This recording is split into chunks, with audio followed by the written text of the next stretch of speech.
ഭാര്യമാര് തമ്മിൽ മത്സരിച്ചിട്ട് ആരാണ് ഏറ്റവും കൂടുതൽ അണ്ണന്റെ വശത്തുനിന്ന് ശാരീരികവും മാനസികവുമായുള്ള പീഡനങ്ങൾ ഏറ്റുവാങ്ങിയതെന്നുള്ള ഒരു മത്സരമാണോ ഇപ്പോൾ ഇവിടെ നടക്കുന്നത്. ആവശ്യമില്ലാത്ത ഒരു പ്രശ്നമാണ് എലിസബത്ത് ക്രിയേറ്റ് ചെയ്തതെന്നാണ് എനിക്ക്. എലിസബത്ത് ഇപ്പൊ പോയി കേസ് കൊടുത്താൽ എലിസബത്ത് ഒരിക്കലും ജയിക്കാൻ പോകുന്നില്ല. കാരണം കേട്ടോ, കുറെ ആളുകൾ നമ്മുടെ സമൂഹത്തിൽ ഇങ്ങനെ ജീവിച്ചിട്ടുണ്ട്, ഓരോ ഗുണവും ഇല്ല. സത്യം, കുക്കുവിനെ പോലെ ഒരു സുഹൃത്തിനെ കിട്ടാൻ തന്നെ നമ്മൾ പുണ്യം ചെയ്യണം. ഇപ്പൊ സത്യം പറഞ്ഞാൽ കുക്കുവിനെയാണ് ഞാൻ സപ്പോർട്ട് ചെയ്യുന്നത്. കാലൊക്കെ എലിസബത്ത് സത്യം പറഞ്ഞാൽ കുക്കുവിന്റെ അടുത്ത് നന്ദിയാണ് പറയേണ്ടത്. പിന്നെ ഇവിടെ എലിസബത്ത് പറഞ്ഞ ഒരു കാര്യം എനിക്ക് ഭയങ്കര വിഷമമായി. അതായത് ഈ അണ്ണാച്ചിയും അമൃതയും ഒരുപോലെയാണെന്ന് എലിസബത്ത് പറഞ്ഞു. എലിസബത്ത് കുറച്ച് വർഷങ്ങൾ തന്നെ എടുക്കും ഇതിന്ന് ഈ ഒരു ഡിപ്രസീവ് സ്റ്റേറ്റിൽ നിന്ന് പുറത്തു വരാൻ. അങ്ങനെ നമ്മളെ നികൃഷ്ടമായി ഒരാൾ കാണുന്നുണ്ടെങ്കിൽ ആ വശത്തോട്ട് തിരിഞ്ഞു നോക്കരുത്.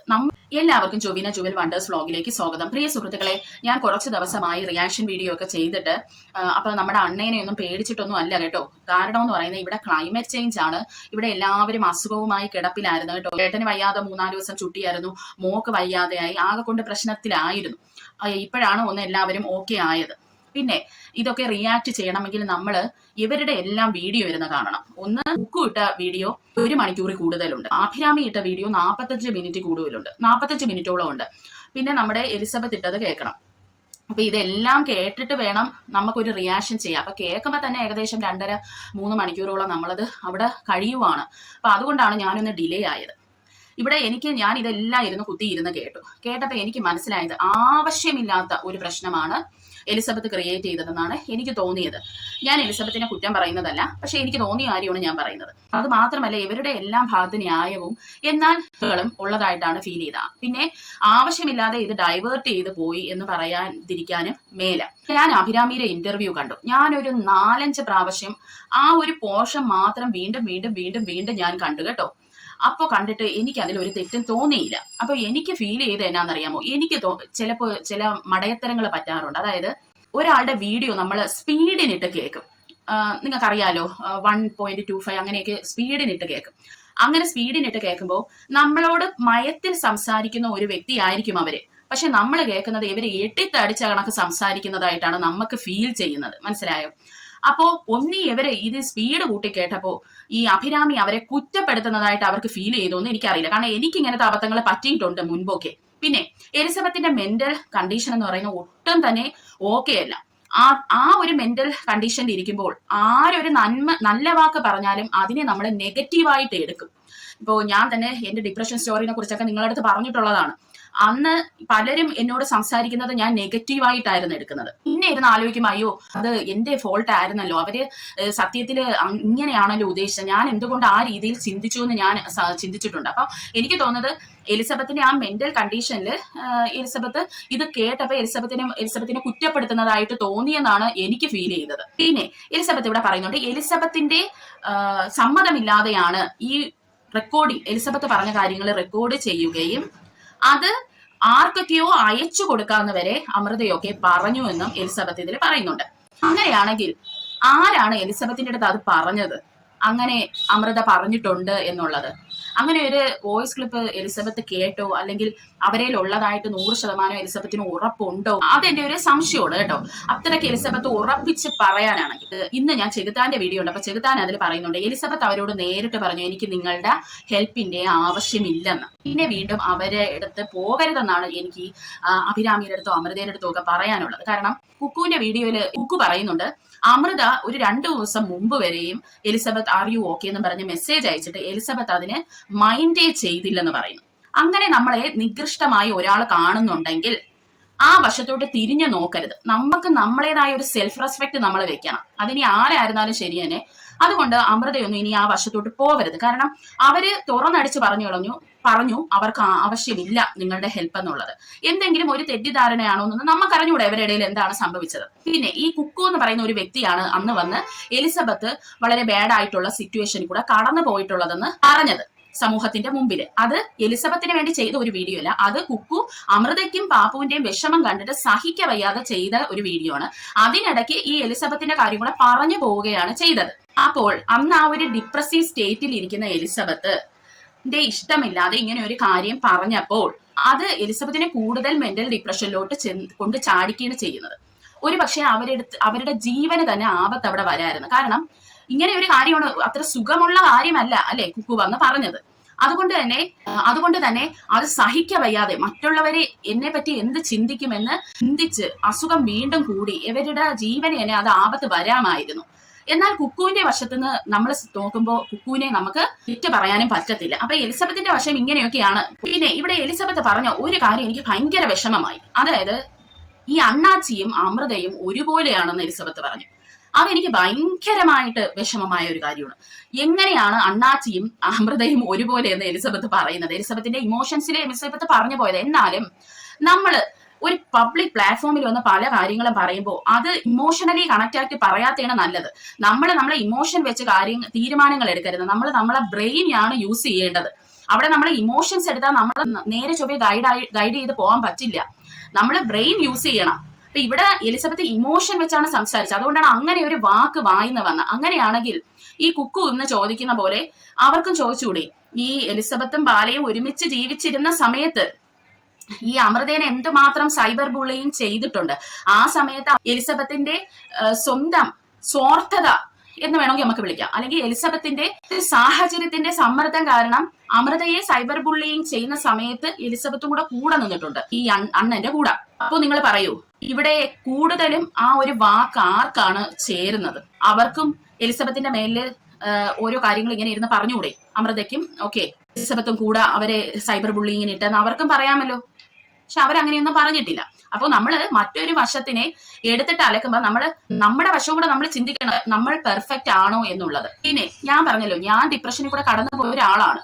പലരും വന്ന് പറയുന്നുണ്ട് എലിസബത്ത് എന്തുകൊണ്ട് കേസ് കൊടുക്കുന്നില്ലെന്ന്. എലിസബത്ത് ഇപ്പൊ പോയി കേസ് കൊടുത്താൽ എലിസബത്ത് ഒരിക്കലും ജയിക്കാൻ പോകുന്നില്ല.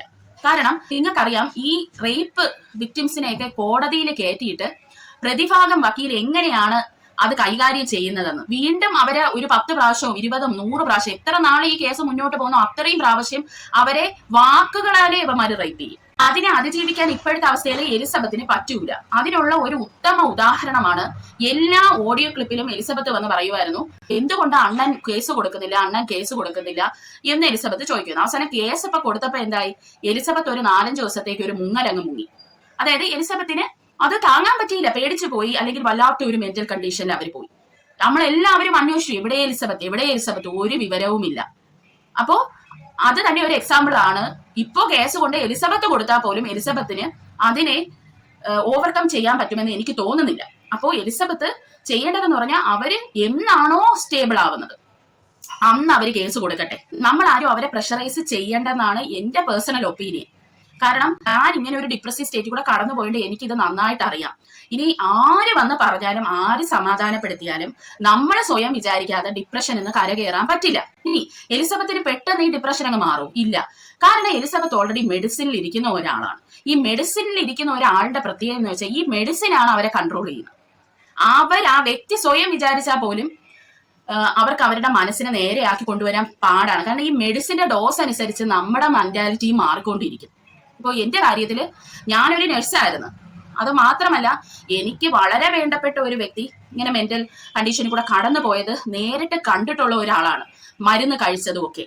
അതുകൊണ്ട് തന്നെ എനിക്ക് ഡിപ്രഷൻ വന്നപ്പോഴേ ഞാൻ ഡിസൈഡ് ചെയ്ത കാര്യമാണ്, ഞാൻ ഒരു ഹോസ്പിറ്റലിൽ പോകുന്നില്ല, ഞാൻ ഒരു സൈക്യാട്രിക് കൺസൾട്ടേഷൻ എടുക്കത്തില്ലെന്ന് ഞാൻ എടുത്ത ഒരു തീരുമാനമാണ്. അതിന് നല്ല സപ്പോർട്ടീവായിട്ട് എന്റെ ഹസ്ബൻഡ് നിന്നു. എന്റെ ഹസ്ബൻഡാണ് എന്നെ സഹിച്ച് എന്നെ അതിൽ നിന്ന് കരകയറാൻ സഹായിച്ചത്. ഈ മരുന്ന് എടുക്കണ്ടെന്ന് ഞാൻ പറയുന്ന കാര്യം, നിങ്ങൾ ഒരു സൂയിസൈഡിനെ ശ്രമിച്ചു, അല്ലെങ്കിൽ സൂയിസൈഡിനെ പറ്റി എപ്പോഴും നിങ്ങൾ ചിന്തിക്കുന്നുണ്ടെങ്കിൽ നിങ്ങൾ മരുന്ന് ഉറപ്പായിട്ടും എടുക്കണം. ഒരു സൈക്യാട്രിസ്റ്റിന്റെ കൺസൾട്ടേഷൻ നിങ്ങൾക്ക് ആവശ്യമാണ്.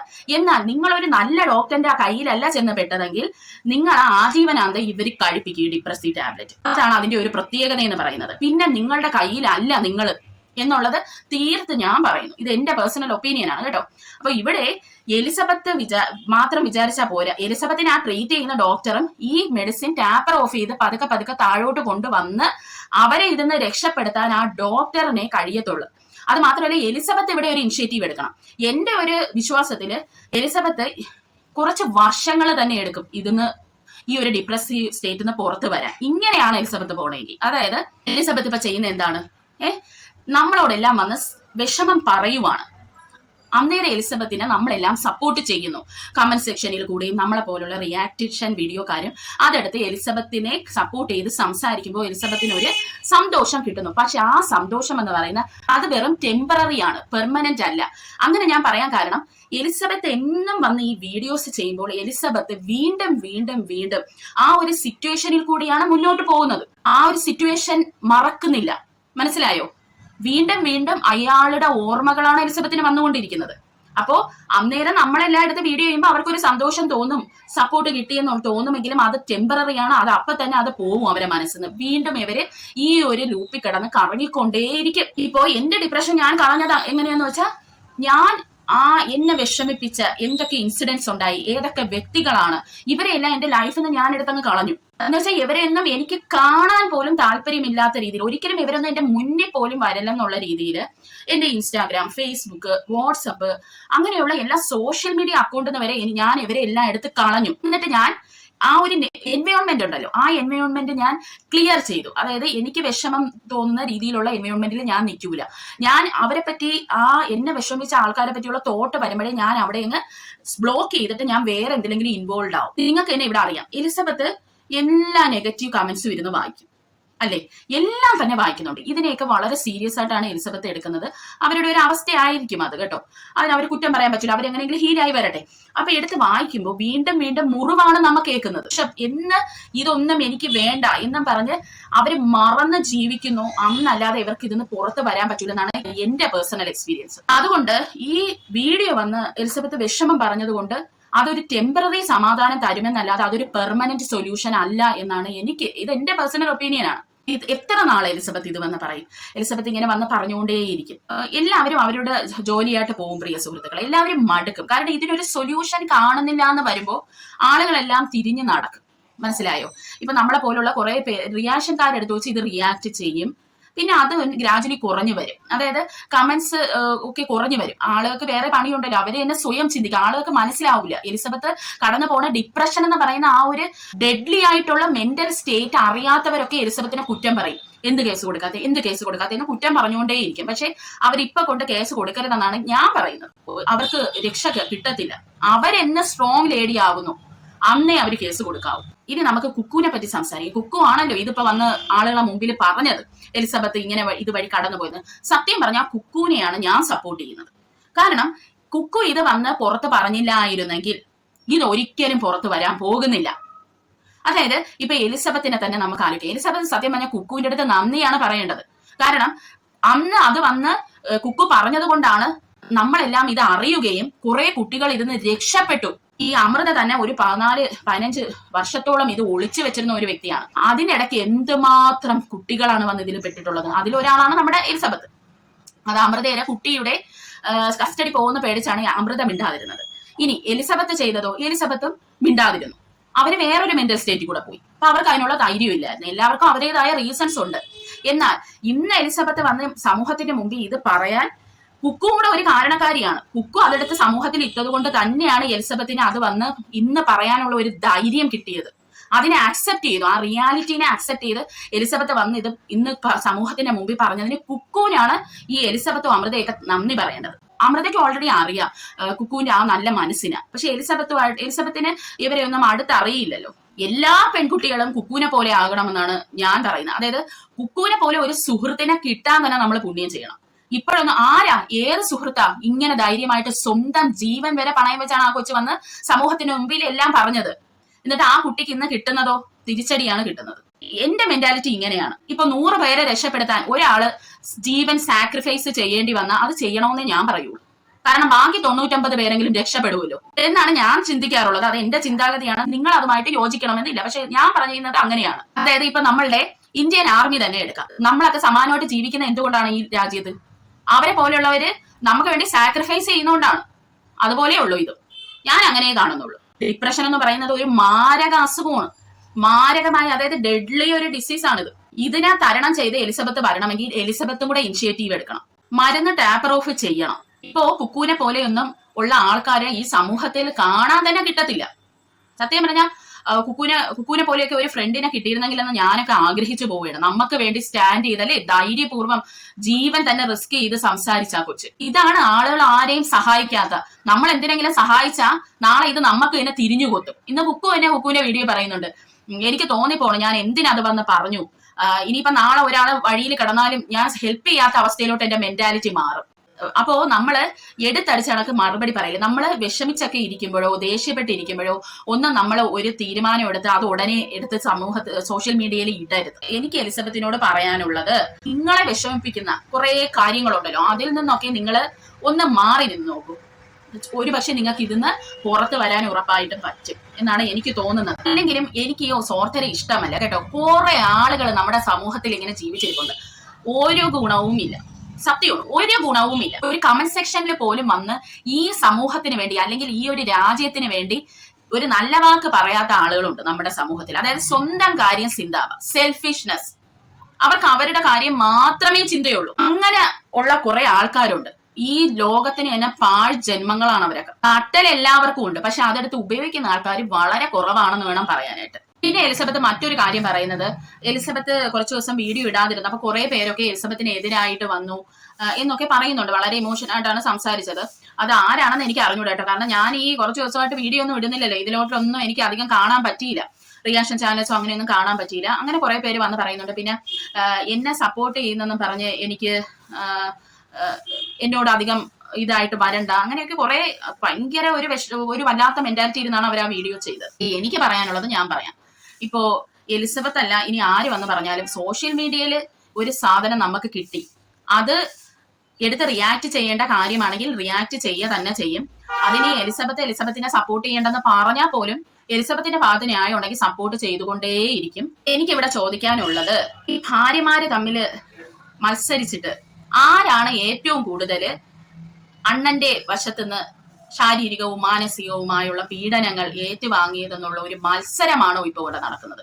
അതേ ഈ അണ്ണനെ തോപ്പിക്കുക എന്നുള്ളതാണോ നിങ്ങളുടെ ഇന്റൻഷൻ? അതായത് അണ്ണന് നിയമത്തിന്റെ മുമ്പ് കൊണ്ടുവന്ന് ശിക്ഷ വാങ്ങിക്കൊടുക്കുക, അല്ലെങ്കിൽ നിങ്ങൾക്ക് നീതി നേടുക എന്നുള്ളതാണോ നിങ്ങളുടെ ഇന്റൻഷൻ? അതിനൊക്കെ നിങ്ങൾ മാറിപ്പോയി ഇപ്പോ ആരാണ് കൂടുതൽ സാക്രിഫൈസ് ചെയ്തത് എന്നുള്ള ഒരു രീതിയിലോട്ടാണ് ജോക്ക് കാര്യങ്ങളുമായിട്ട് അവര് കേസും പരിപാടിയായിട്ട് പോകുന്നുണ്ട്. എലിസബത്ത് ആണ് ഒരു ക്ലാരിറ്റി ഇല്ലാത്ത മുന്നോട്ട് ഇപ്പൊ പോകുന്നതായിട്ട് നമുക്ക് കാണാൻ കഴിയുന്നത്. ആ ക്ലാരിറ്റി ആദ്യം വരുത്തുക.